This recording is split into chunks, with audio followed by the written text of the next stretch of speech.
All right, we're doing things a little bit differently this time. I have the deck for the tournament, and we're doing the deck tech before the tournament this time, just to kind of go through an unbiased thought process. So, this very well may be the last iteration of the Hagrid Time Turner Corridor deck. Maybe? Ever since I was a kid, I wanted to create like the best deck, right?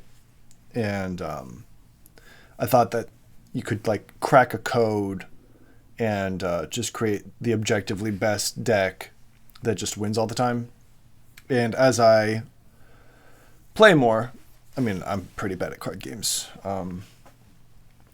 obviously. But as I've grown older, obviously, like it's just like, and as I've played more games and played in all these tournaments, like I keep thinking of it as whack-a-mole. In one tournament, it's events, and then another tournament, it's characters, and then another tournament, it's locations, and I have to get all these things under control, which for me it scratches some sort of itch. Can't explain it. I really like addressing issues as they come, and like that was fun. It is fun, but with it's spread too thin is the point. So I guess I'll talk about additions first, since that's what you can see. I have a picture pulled up separately. I guess we could go over there. I might actually not. Anyway, so this is the end-all be-all. If this doesn't work, I don't know what to do. And the reason why is because we're going for the jugular here. We're going for the lessons. Lesson destruction with invisible ink and Scribble 4 is gone. It still sucks and feels awful to play against, but the reality is that it doesn't take much to live through this. If you sideboard appropriately. So I think it demands a degree of respect.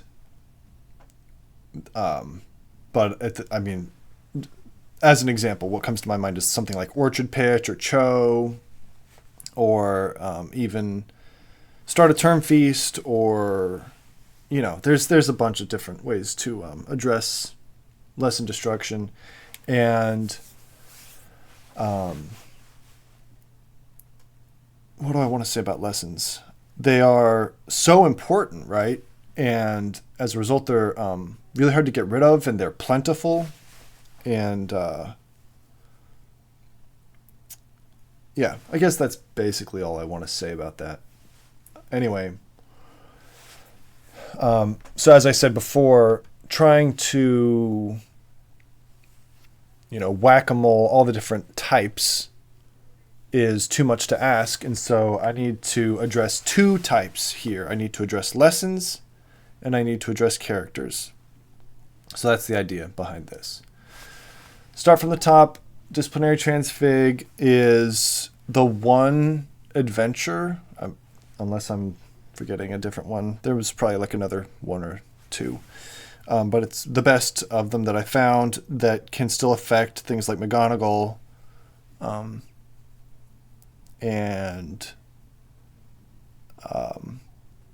Well, I mean, that's just a huge selling point on its own. And starting characters are incredibly powerful, and it always benefits you, always, to shut down a starting character. Period. Like, entire decks are built off of that, right? So that's the idea behind that. Campfire Stories is a new addition, and I've actually really been liking it. The idea behind Campfire Stories is it's 8 power, so it's pep talk prevention. and it's findable. In the previous deck, it was VTJ, and I had Inheriting the Map. VTJ and Inheriting the Map have been removed. To my surprise, I couldn't believe it. But with the removal of Inheriting the Map, there's no way to find the VTJ to help prevent the pep talk, so I needed something findable. Campfire Stories helps with pep talk, but also it's actually playable. A big part of this deck is, at most, we want 6 power.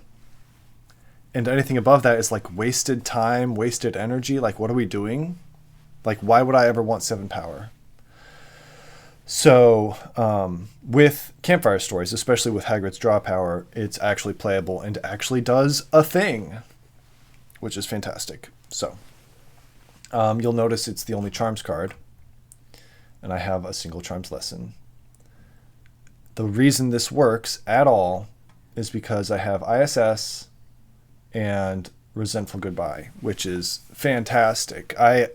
This, again, just different type of itch, but it just feels so good to play Resentful Goodbye and actually have it matter. Like, oh, let me go find that Charms lesson so I can play Campfire Stories. It's fantastic.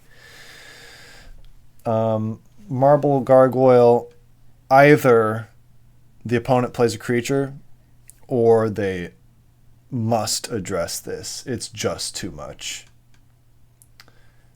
What else do I have to say about that? It's an incredible amount of damage. It's just too much. And 5 power is reasonable. And all we need to play is 1 and keep it in play. Mice to Snuff Boxes is a weird one. It took a little bit of convincing myself to include Mice to Snuff Boxes, but the idea is, I mean, it's 2 for 1. And so if I'm hitting 2 creatures with this, it's extremely painful. And as an example, if someone starts with like a Wild Boar or, I don't know, like Norbert or something, I can just Mice to Snuff Boxes that creature, and it would be extremely painful. And even then, aggro decks like might play 2 Sandstone Gargoyles on 1 turn, and then I get, you know, an action ahead with this. The main idea, though, is I'm destroying lessons, and those creatures, ideally, and this is kind of sketch. I don't know how it'll work out in the tournament. We'll have to see. But ideally, those creatures are not playable again because they've lost power. So that's the idea there. I might as well talk about it now. The character control is Dementors, which from playtesting is just incredibly brutal for character decks. They just can't live with a Dementor being played, especially 2, especially 3. And with Time Turner and the way that COMC lessons work, I can play a Dementor 1 turn. The following turn, that lesson goes back into play. I can Mice to Snuff Box the Dementor back to my hand and play it again and just win by just cycling that. And it's really, really, just really nasty. So that's the idea, is that synergy too. Banned item list. It doesn't take away color, which is a really interesting part of this card. But as cheap as it is, it's just really mean. And one factor of this is maybe an opponent has, item removal, whatever, like Table Trouble, switching spell, whatever it is. I don't know. What do people play these days? Anyway, it gets harder to play the item removal. And so this is sticky. And I don't think, maybe it's just me, or maybe people think this and I just don't hear them say it, but I think that it's good. This card protects itself, basically, and I think it might be undervalued. What else to say about it? There's no Table Trouble in this deck. I took it out of the previous deck because, again, I took out the Inheriting the Maps, so I can't find Table Trouble, so I might as well have these items. It doesn't matter.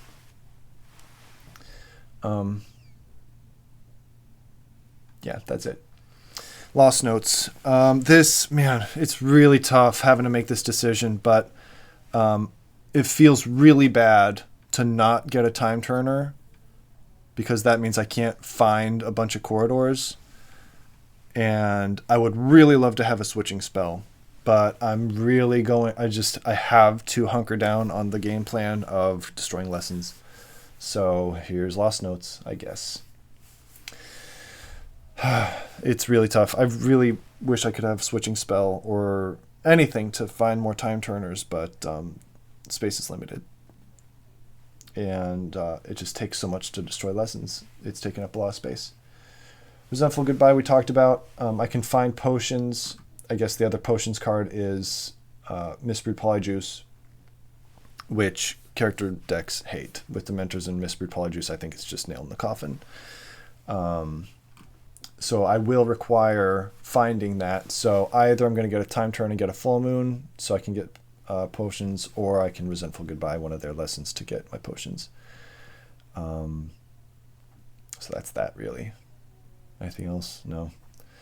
Picking on Neville, not much to say. The classic stuff. ISS. 3 COMC. We don't want 1 because, like, the entire, what do people call this? Engine is based on tossing these for Hagrid, right? So I need at least 1 in play. So I'm going to find it with ISS or Resentful Goodbye so that I can do my engine of Time Turner Corridor. And if one of those ends up in the discard, I'm boned. We don't want that to happen. But think of it this way. So it's like 4, 8, 11 COMC to draw into. It's like decent, right? How many transfig is that? 13, 16, 17, 18, 4 ISSs. That's 23, and then I find more with Resentful Goodbye. Whoops. Anyway, so there's that. Pomfrey, to keep things going. I had Rosmerta. I've got my picture here on a different screen. I had Rosmerta, and the idea behind Rosmerta was I can heal a corridor and get it back forever. And it actually did happen in one game, but I think I'd rather just have a Pomfrey and just call it and just get all my corridors back all at once. And it also prevents the opponent from playing Pomfrey. It's findable with Time Turn and all that stuff, right? So Rosmerta was not as good as I thought she would be. Two Pomfreys is better than 1, but I only need 1 in game 1. But two is, I think, a sweet spot. And another thing that's really nice about this deck is Corridor would toss my Pomfrey so I can play a second one. Huge problem with this deck is Through the Arch. It is just too good. It just puts me so far behind, and there's no way to solve it. And so I'd rather, like, I considered everything. I thought of Flitwick. I thought of McGonagall. And truth be told, like, both of those could work. But for me, the final straw was everyone's playing those. It feels like that. At least, so let me rephrase that. In every tournament, those cards exist as starters. And so if that's my only out, then I'm boned. So yeah, because they're unique, so I can't play them. Filch, no one actually starts with Filch, and so it does suck to play Filch. So I'm not gonna like do all the Through the Arch math right now, but like I lose an action with Filch, with this Filch method. So it still sucks. I just Through the Arch, man, still sucks. But there's 4 Filches so that I can draw into one, which I found to be important. Because I don't want to find a Filch with a Time Turner that I might not draw into. So, like, yeah. And so Through the Arch is the main thing. Otherwise, I'd have a bunch of Apparates or whatever. But, yeah, Through the Arch is the main threat. And there's a bunch of other things that would completely shut me down, like in the stands. So I'd get a filch for that too. But yeah. Full Moon Classic, not much to say. Potions helps with Misbrood. Hedwig is one of those things that's just like, might as well have it. I'm going to look at my cards that I took out. I took out Snape for that same reason that people start with Snape, so I can't play Snape, so what's the point? Took out Crookshanks, which felt bad, but I shouldn't be running into issues with drawing if I'm able to shut down people's power and get these characters under control. So that's the whole point of Crookshanks, at least for me, is to control my hand size. So it was like nice to have, but there's no room. The previous deck had Flitwick. We've already talked about that. Chamber of Secrets in the previous deck, I think, was overkill. I don't need to worry about with Misbrood and Dementors. I don't need to worry about House Elves coming into play. And then Faux Glass was also in the other deck, and I think it does fit, but it's not the best. Because I definitely benefit when I have a Faux Glass in play. But the fact that the opponent can just draw really feels bad. So yeah, I don't know. Anyway, I took out Faux Glass. What is there anything else I want to say about that? It didn't put me far enough ahead and didn't make a big enough difference, and it doesn't fit with this deck because Faux Glass is more of the synergy with Corridor and Time Turner, and this is less about, like, we're taking some of the burden off of them into other cards, right? Basically. Took out the Newts, which was a huge deal. I think it's hard to say, but I think it may be the reason we lost the last tournament, because last tournament so I lost against Sammy. And the whole idea is, for example, I think Sammy played Monster Book of Monsters. It enters play, I have a Newt in play, it kills the book, and then there's not a card in play, so Corridor can actually do its work, right? And kill, like, lessons and stuff. But Sammy played 12 Years in Azkaban, and let me go find a Newt. 12 Years completely shuts down double-ended Newt. Whenever this card does damage to an opponent, which it didn't, I may choose a creature in play and do damage to it. So completely shut down Newts and the idea of preventing creatures from coming in, which is why we had to bring in the Mice to Snuff boxes. So really tough decision. Newts have been around for a long time.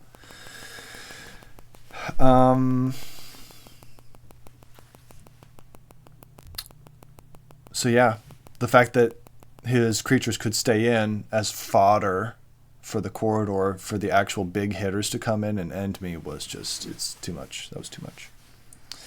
So I had to change my game plan. Inheriting the Map is gone, and I think the last thing that has been swapped out is Vanishing Cabinet. The idea behind Vanishing Cabinet was it was item control in general, and it also helped against things like Banned Item List, because it actually remains playable since it's so cheap, and it sends it to the bottom, which is harder to find, generally speaking, because there's so much graveyard finding stuff, right?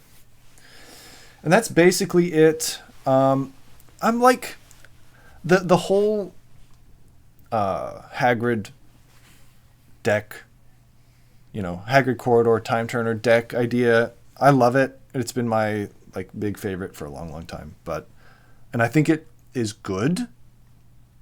It's been placing top 4 for a long time, which is that's great if I can even do that. But if I can't land first with this, then I've basically exhausted all my options, and I might need to branch out, which I think would be a breath of fresh air, to be honest. And I think if this doesn't work, so actually, story time. One of the reasons that I even went control is because it was so powerful. And I just remember as a kid, oh my God, just Transfiguration, man. It's just So brutal. And with revival rules and the cards that are available these days, I think it's in a lot better place. And I guess here's the thing is like, I was afraid of control as a kid and starting out with revival again. And I just thought it was the best. So like, why fight it? But now that I've been the one trying to control and realizing how hard it is to control, it makes me feel more okay with branching out and addressing, not getting controlled, right? So like if I do a spell deck, right? Start Flitwick and call it a day and have some lessons thrown in and you're fine. Like it's I feel more comfortable now branching out into non-control stuff. So that's my thoughts. And we'll see how this does in the tournament. I don't know if I'll record after that or not, but we'll see. Anyway, thanks for watching.